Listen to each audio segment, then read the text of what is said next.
Oui, c'est terrible et on le condamne très fermement, mais il ne suffit pas de le condamner. Rendez-vous compte, on voit bien que cette personne évoluait dans des mouvances salafistes et cette forme d'antisémitisme qui se nourrit justement de l'islamisme radical doit être éradiquée. Éradiquée à l'école, au collège, au lycée, mais aussi dans les mosquées salafistes. Vous voyez, moins de 10 mosquées salafistes ont été fermées alors que plus de 100 justement existent et ont été dénoncées. Donc tout ceci, il faut mener ce combat avec une très grande fermeté.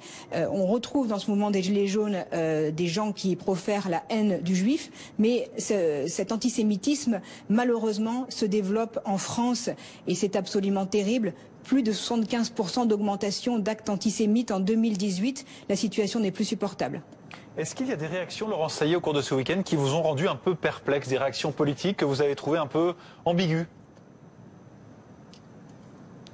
Oui, déjà, vous savez, les gens qui disent, qui condamnent, même s'ils ne sont pas d'accord avec Monsieur Filkenkraut, enfin, où vit-on? On n'a pas besoin de préciser si on est d'accord ou pas avec Monsieur Filkenkraut pour condamner la violente agression antisémite dont il a été victime. Et l'extrême gauche plutôt ambiguë sur le sujet. Mais enfin, ce qu'il faut maintenant, c'est agir. Donc nous serons demain, évidemment, au rassemblement. Mais il faut surtout que des mesures soient prises par le président de la République et par le gouvernement, parce que jusqu'à présent, on se rend compte que rien n'est suffisamment fait pour éradiquer ce problème.